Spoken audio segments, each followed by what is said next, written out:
Good morning students. In today's class we'll be studying about various factors which regulate the blood pressure.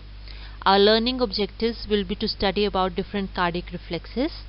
We'll be learning about cardiopulmonary receptors or the low pressure receptors, and we different reflexes, the Enbridge reflex, Bizold-Jarisch reflex, the chemoreceptor reflex and the CNS ischemic reflex to control blood pressure on short-term basis. Then we'll also be learning about intermediate control mechanism for the blood pressure. So let's start our class. Now the cardiopulmonary baroreceptors are also known by the name of cardiac baroreceptors. Baroreceptors we know are the stretch receptors. So when they are present in the pulmonary artery, junction of atria and the corresponding veins and some part of ventricle, they are known by the name of cardiopulmonary baroreceptors, and they detect the stretch which is produced in the walls of the heart and also of the blood vessels. They are also known by the name of low pressure baroreceptors, and we have studied about the high pressure baroreceptors. Those were the receptors which were present in the carotid sinus and the aortic arch, and there they were monitoring the arterial pressure, and here the low pressure baroreceptor will monitor the venous pressure.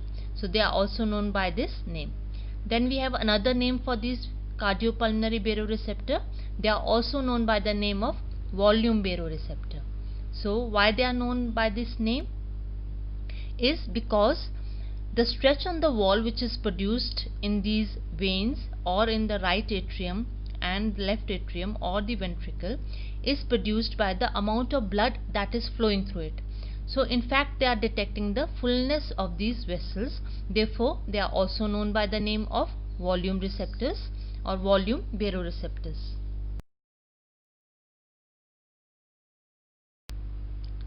Now the cardiac baroreceptors are divided into two main forms, the atrial stretch receptors and the ventricular receptors, depending upon their location. So these atrial stretch receptor can further be classified into two forms. First we talk about the atriocaval receptors. As the name suggests, these are the receptors which are located in the right atrium just at the entrance of superior and inferior vena cava. And if we look at this figure, the number, that is number 4, marks the position of the atriocaval receptor. Similarly, we have the pulmonary veno-atrial receptor. Again it is present in the atrium, and this time it is the left atrium, and it is present at the entrance of the pulmonary vein. So it will correspond with the number 5 in this figure. Then we have the atrial receptors. These receptors are present in the atrial wall and also in the interatrial septum. These are basically non-myelinated C fibers of the vagus nerve, and therefore they are also known by the name of non-myelinated atrial afferents. Then we have the ventricular receptors. These ventricular receptors are scattered throughout the left ventricle and in the interventricular septum. Now if we say that these cardiopulmonary baroreceptors detect the fullness of the circulation, the question remains how they are able to regulate the blood pressure. So whenever there is an increase in mean arterial pressure, we know that there is also simultaneous increase in the cardiac output, and the increase in cardiac output will result in increased ejection through the left ventricle into the aorta, and then finally increase in the effective blood volume, which will again contribute to the increase in mean arterial pressure. So what happens that during this phase, when there is increase of the volume, the venous return will also increase, and that will lead to the stimulation of these volume receptors which are located in the cardiopulmonary zone. So increased firing will occur from these receptors, and the information will be carried to the cardiovascular centers of the brainstem. Then we have different mechanisms which we will study, through which the blood pressure response will be there to decrease the blood volume and then decrease the blood pressure, and reverse will happen whenever there is an decrease in mean arterial pressure. So let's study these mechanisms.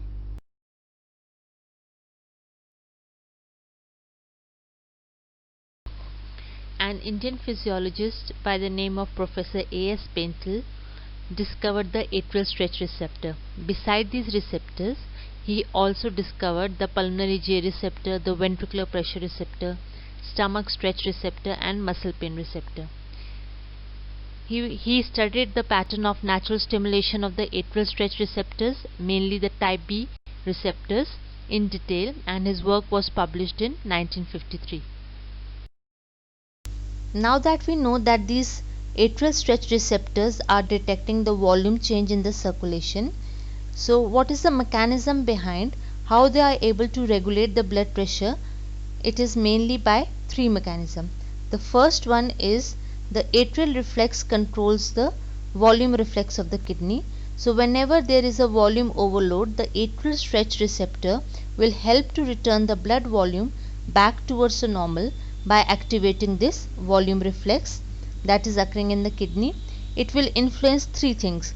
First, in kidney, it will lead to the alteration in the filtration of fluid by the kidney tubules. Secondly, it will also transmit signal to the hypothalamus for the secretion of ADH. And third, it will also lead to the release of atrial natriuretic peptide, which is a powerful diuretic. So these three factors, when act together, they form the volume reflex of the kidney. Depending upon the blood volume, if it is increased or decreased, this volume reflex will be activated. The second is the brain bridge reflex, although it has a different purpose than that for controlling the arterial pressure. However, when there is a sudden rise in the arterial pressure, there is tachycardia. This increased heart rate and increased force of contraction prevents the damming of the blood in the vein, atria, and the pulmonary circulation. The third mechanism is the activation of the low pressure receptors, which are especially the type B fibers. Type B fibers, as we have already studied, they begin the discharge during the late atrial diastole, that is during the filling up of the atria. So whenever there is venous return and increase in venous return, there will be a greater discharge from these receptor fibers, and then they will bring about the pressure changes. So we have these three mechanisms, and each of the mechanism will be studying in detail in the next slides. Now whenever the venous return to the heart is increased, there is volume overload condition. What happens? The atrial stretch receptors will be activated. The stretch so produced will lead to the activation of this volume reflex in the kidney. This comprises of first the reflex dilatation of the afferent arteriole, second signals will be sent to the hypothalamus, and third it will secrete atrial natriuretic factor. First, coming to the first one, that is reflex dilatation of the afferent arteriole. The dilatation of the afferent arteriole will result in increase in glomerular capillary hydrostatic pressure. This hydrostatic pressure will lead to the increase in filtration of the fluid from the kidney, and when the fluid will be filtered by the kidney into the urine, the amount of urine output will increase, therefore the blood volume will decrease.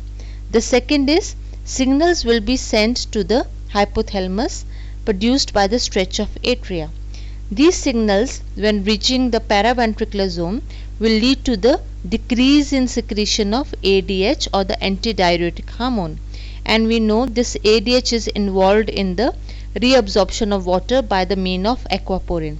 So in the absence or the decrease of ADH, water diuresis will occur, therefore again there will be diminishing of the reabsorption of the water from the tubule, and therefore the effective blood volume will decrease.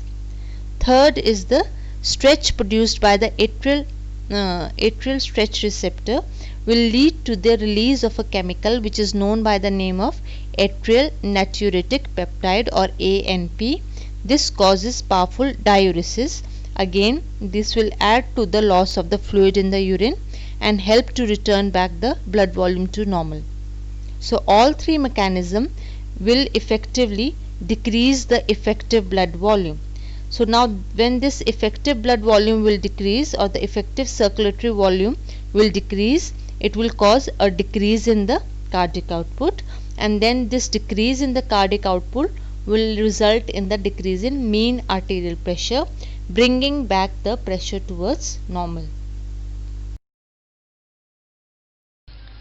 The atrial stretch receptors also produce a change in the heart rate.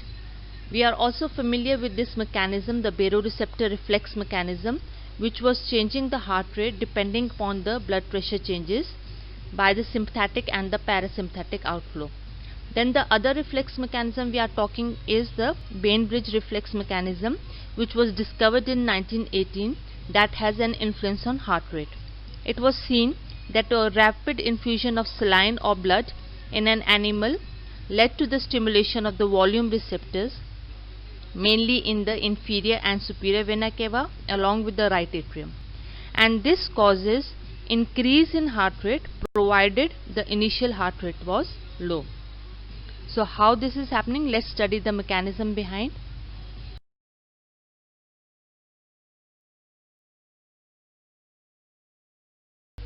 In order to understand the Bainbridge reflex, we compare it with this situation in which we have a water bottle which is trying to empty the contents into the filled water bucket.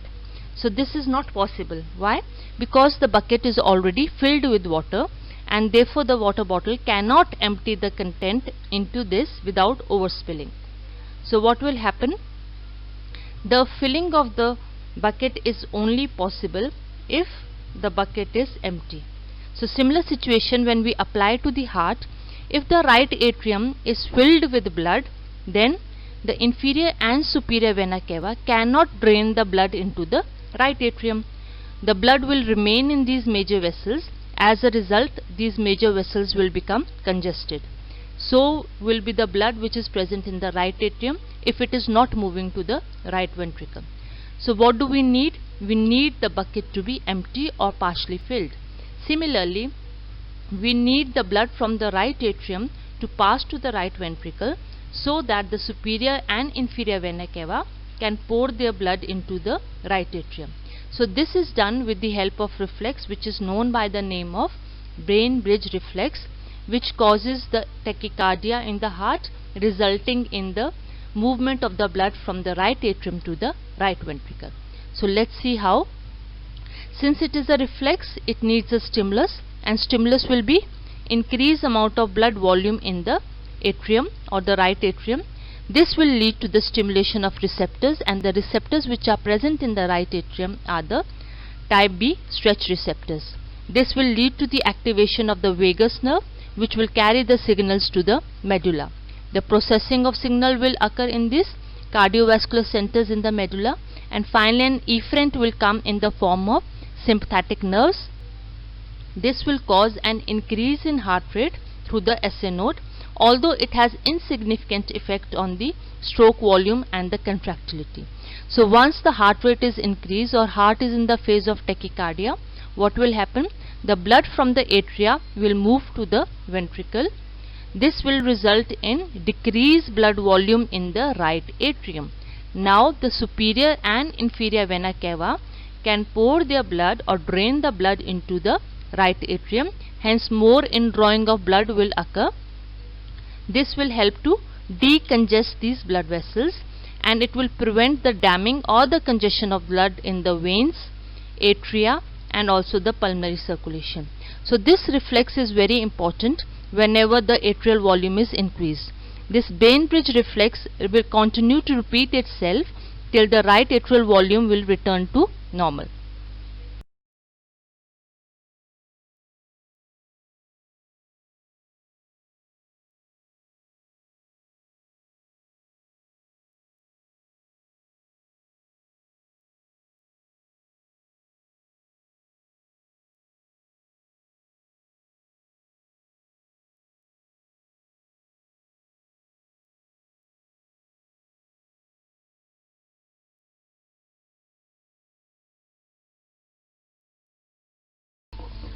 This Bainbridge reflex, in primate it is said to be of an insignificant value. However, after delivery, when 800 ml of the blood is reaching the right atrium of the mother, it will cause the stimulation of this reflex. Tachycardia will result, which will help to decongest the right atrium and the veins, and also bring back the blood pressure towards normal. Now before we study the role of atrial stretch receptors in the blood pressure regulation, First, let us know a little bit about the receptors. We have type A receptors shown with the black color, and if you correlate the ECG cycle with the rate of firing of the A fibers, you will see that these fibers are firing during the period of atrial systole, and it is during the PR interval that these fibers are firing. Then we have the type B receptors, which are shown with the yellow color, and you correlate it with the ECG cycle. What do you find? You find that these fibers are firing after the peak of T wave. That means they are firing during the later part of the diastole, and it is during this period that the atria is distended with the blood, and therefore the type B receptors, the discharge is increasing with the increase in the venous return. That means they are more important in the regulation of blood pressure. Why? Because they are receiving the venous return and then they are firing and sending signals to the cardiovascular centers. Then we have the intermediate types. As the name suggests, they discharge both during the atrial systole as well as diastole. So all these type of receptors are basically the large myelinated afferent fibers which are bringing about the blood pressure control. Now we have already studied about this baroreceptor reflex mechanism, where it was able to detect the changes in the systemic arterial tree with the help of carotid sinus and the aortic arch to bring back the pressure towards normal. Similarly, we have this atrial receptor reflex mechanism.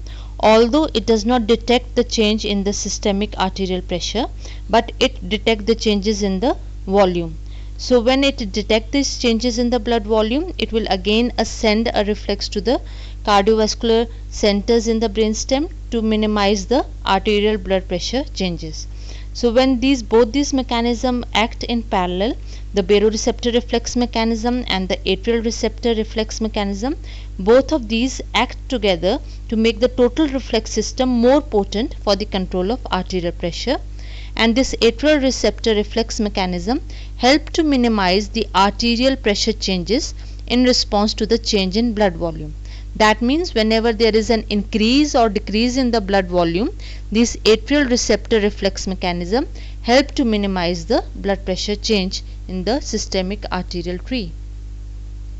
This was proved in an experiment which was done in the dog with the infusion of 300 ml of blood in the dog. Both the receptors were intact, that is baroreceptor and the atrial receptor.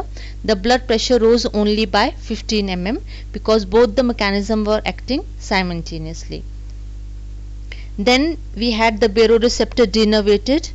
Then what happened? That the blood pressure was not monitored by this carotid sinus and the aortic arch. As a result, the blood pressure rose by 40 millimeters of mercury.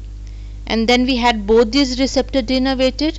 The baroreceptors and these low pressure receptors were denervated, as a result of which both these mechanisms have failed. Then the blood pressure that rose was approximately 100 millimeter. So what do we conclude from this? We conclude that both these mechanisms are acting together to minimize the change in the arterial blood pressure. That even though the atrial stretch receptors are not sensing the systemic arterial pressure, but they are providing information about the circulating blood volume. That means whenever there is a change in venous return, there will be discharge from these receptor fibers, and this will help to correct the blood pressure.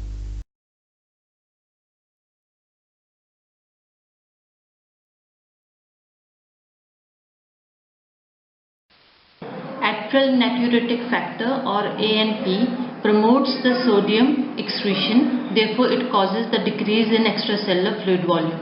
The action is in contrast to the angiotensin, which promotes the renal sodium retention.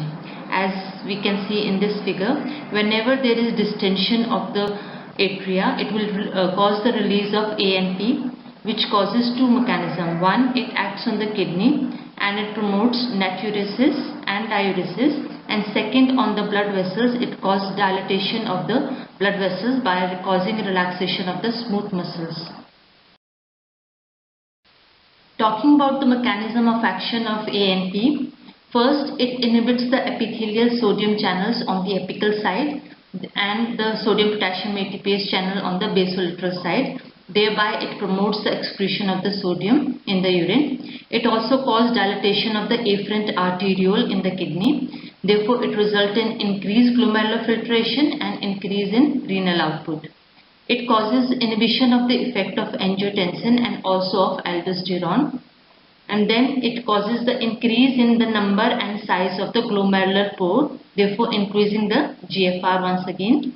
The increased blood flow through the vasa recta will cause the washing out of the solute concentration in the medullary interstitium. This action also promotes the diuresis and the natriuretic effect of the ANP. ANP is also known to cause inhibition of the secretion of renin. So by all these mechanisms, ANP is causing natriuresis, therefore pressure diuresis, and therefore decrease in the blood volume and decrease in the blood pressure. Now talking about the chemoreceptor reflex mechanism, we know about the carotid and the aortic bodies which are supplied with the abundant blood flow through a small nutrient artery. So they are in close contact with the arterial blood. So whenever there is a fall of arterial blood pressure below a critical level, the chemoreceptors become stimulated. Why? Because of the diminished blood flow, there is decrease in oxygen as well as increased buildup of carbon dioxide and hydrogen ion that can not be removed by the slow flowing blood. So these signals are transmitted from the chemoreceptor to the vasomotor center. So let us see how this is happening. A stimulus is arising in the chemoreceptors. Because they are receptor as such, they will detect the decrease in oxygen predominantly and also the buildup of carbon dioxide and hydrogen ion. The afferent nerves will be traveling to the center, that is medulla or the vasomotor centers, to bring about an efferent pathway. The effector mechanism will be there, finally resulting in an effect. The stimulus will be a blood pressure decrease below the critical level of 80 millimeters of mercury, resulting in decreased oxygen, increase in carbon dioxide and hydrogen ion. The stimulation will be carried through the hearing nerve and the vagus nerve to the vasomotor centers of the brainstem, and there we know the signal will be processed, and finally there will be a decrease in parasympathetic supply and increased sympathetic outflow. So the effect of these on blood vessels and the heart will be increase in the heart rate along with the vasoconstriction, increase in the cardiac output, increase in the contractility. So whenever cardiac output is increasing, the blood pressure is being restored. So this reflex becomes important to prevent any further decrease in the arterial pressure.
The CNS ischemic response is not a normal physiological mechanism for the regulation of blood pressure.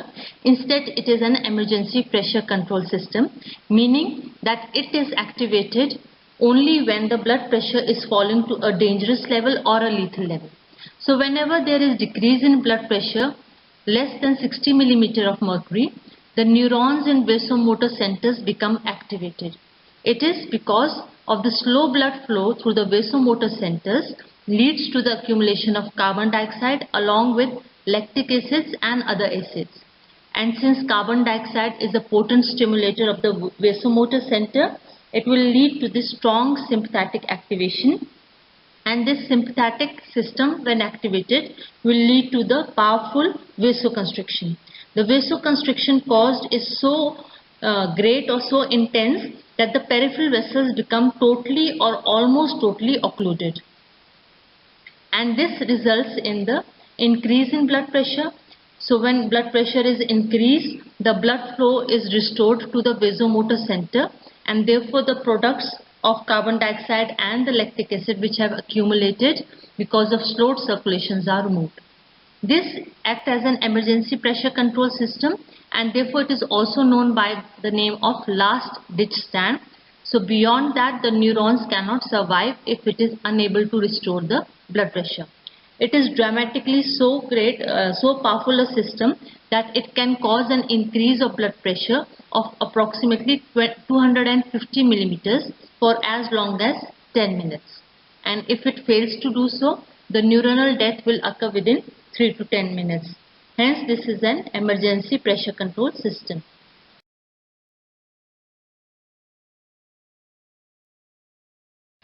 Now we also have Cushing reflex, which is also known by the name of Cushing reaction. It is a special type of CNS ischemic response that results from the increased pressure of the cerebrospinal fluid around the brain in the cranial wall. So what happens that whenever there is an increase in intracranial pressure, this will cause the increase becomes equal to the arterial pressure, which will lead to the compression of the whole brain as well as the arteries which are present there. And when arteries are compressed, what will happen? The blood supply to the brain and the vasomotor centers will be cut off, leading to the ischemia of the vasomotor center. Again, CNS ischemic response will be activated, meaning sympathetic vasoconstrictor system will come into action. It will lead to the increase in blood pressure, and this increase in blood pressure will restore the blood supply to the medulla. So one important characteristic of increased intracranial pressure is reflex bradycardia. Now why is this bradycardia present? Because with the increase in intracranial pressure, increase in the blood pressure because of the Cushing reflex, there is simultaneous activation of the baroreceptor reflex mechanism. And we know baroreceptor reflex mechanism causes reflex bradycardia. So this bradycardia is an important feature of the raised intracranial pressure. Bizold-Jerish reflex, or also known by the name of coronary chemoreflex.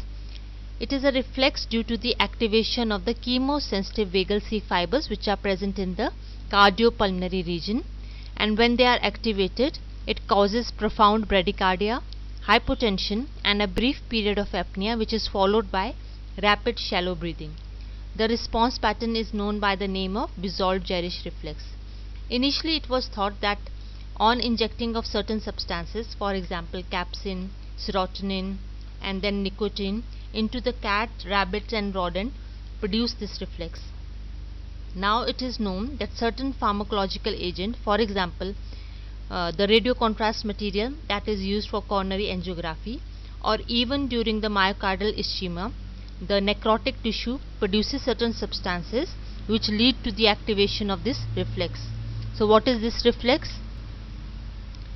The chemical leads which are produced by the necrotic tissue or else lead to the stimulation of mechanosensitive and the chemosensitive receptors in the wall of the ventricle, and they send the signal to the medulla, that is the vasomotor centers of the brain, through the vagus nerve.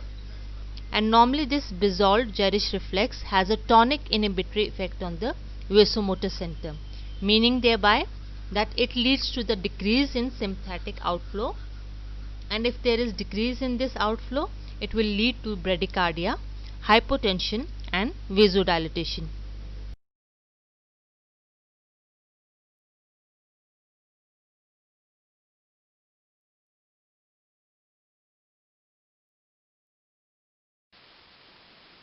The physiological significance of this Bizold-Jerish reflex or the coronary chemoreflex can be summed up in one word, that it is cardioprotective in nature.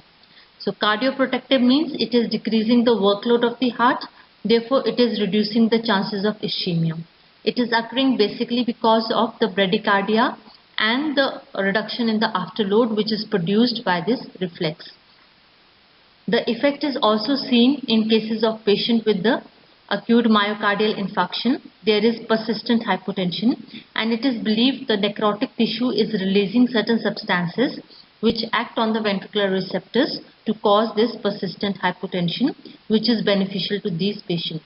Beside that, the defense is also seen in cases of chemical pollutants and the temperature with this reflex, and also the vasovagal reflex, which is mediated through the hypothalamic connection, has also its roots in this Basalt-Jarisch reflex.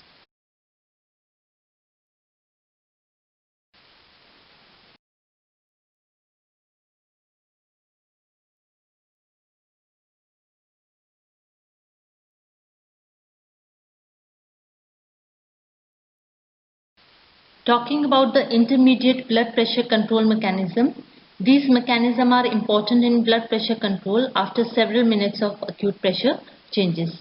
Now the salient features of these mechanism is that they come into play after few minutes and they peak in few hours, and these mechanisms play their role from few days to few weeks, and all these mechanisms basically try to control the alteration in the blood pressure by bringing changes in the blood volume.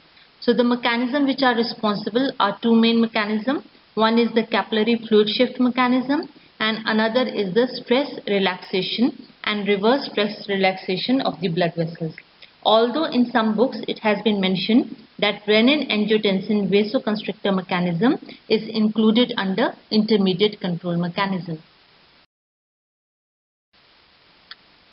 Now the first mechanism we'll study is the capillary fluid shift mechanism, which helps to restore both the high pressure and the low pressure changes back to normal.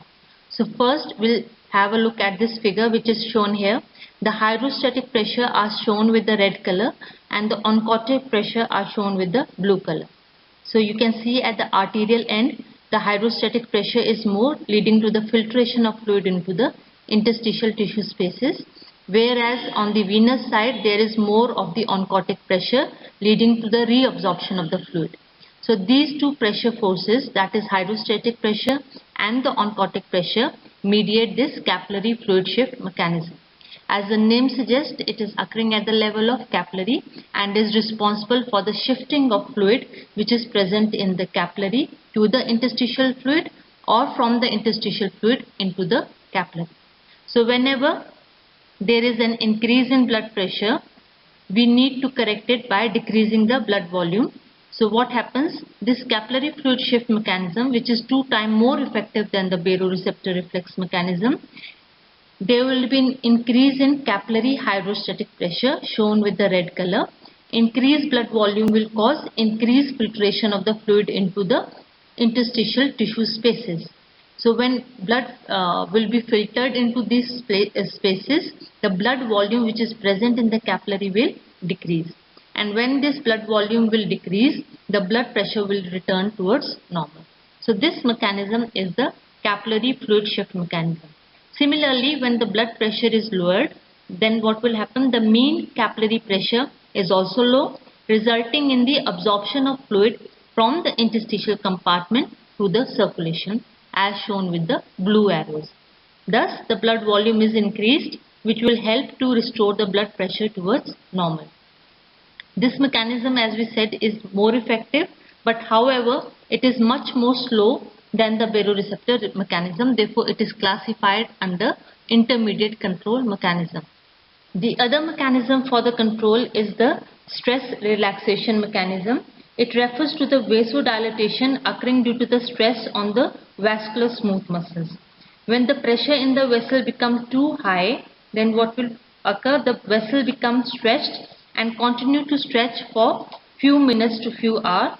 This causes the relaxation of the blood vessels simply by vascular tone adjustment.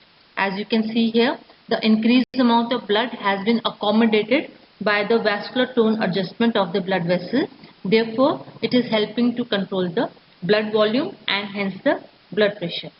So if we study it in a form of flow chart, the increased blood pressure will lead to the increase in blood volume. This increased blood volume will be adjusted in the vessel itself by the process of vascular tone adjustment, leading to the decreased venous return, and decreased venous return will lead to decreased cardiac output, therefore restoration of the blood pressure towards normal or a decrease of blood pressure. So this mechanism is the stress relaxation mechanism.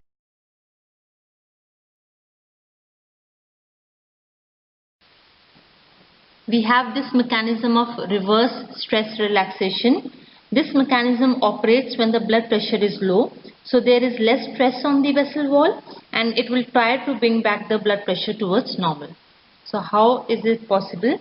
So whenever there is a decrease in blood pressure due to prolonged slow bleeding, there occurs decrease in the blood volume. This decrease in the blood volume will lead to the vascular tone adjustment, and here in this case it will be the tightening of the vessel wall. This tightening will result in increased venous return, increased cardiac output and increase in blood pressure. This mechanism can correct up to 15% change in blood volume below the normal. So if we have this blood vessel, then by this reverse stress relaxation mechanism, there will be tightening of the vascular tone adjustment by vascular tone adjustment of the smooth muscles, resulting in the increase in venous return. So both the mechanism when operate together, that is stress relaxation and reverse stress relaxation, they can correct the acute change in the blood volume, that is 30% above and 15% below the normal value.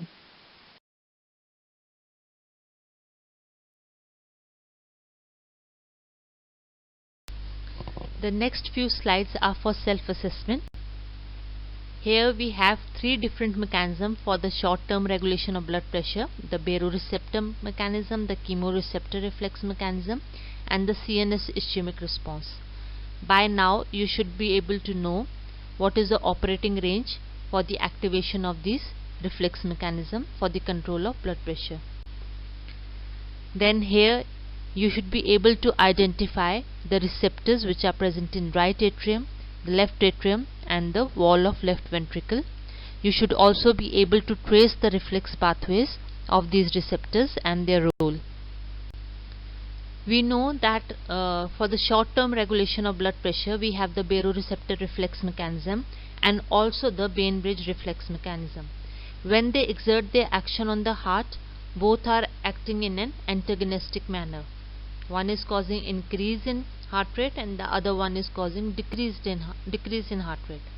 So the question is, when the blood volume is increasing, which of the reflex mechanism is dominating over the other, and when blood volume is low, which of the reflex mechanism is dominating. We have this reflex, Bezold-Jerisch reflex, which is also known by the name of coronary chemoreflex. The question arises, why is it less pronounced in the patients with atrial fibrillation? What is the physiological basis? The vasomotor center is also acted upon directly by the CNS ischemic response and the Cushing response. So which amongst the two is the last ditch stand mechanism for the short-term blood pressure control, and why is it so? For today's class, this is the bibliography or the reference material. So we end with today's class. In case you have any query, you can WhatsApp me on my personal WhatsApp number between the timing of 10 to 1 tomorrow. And thank you for your patience.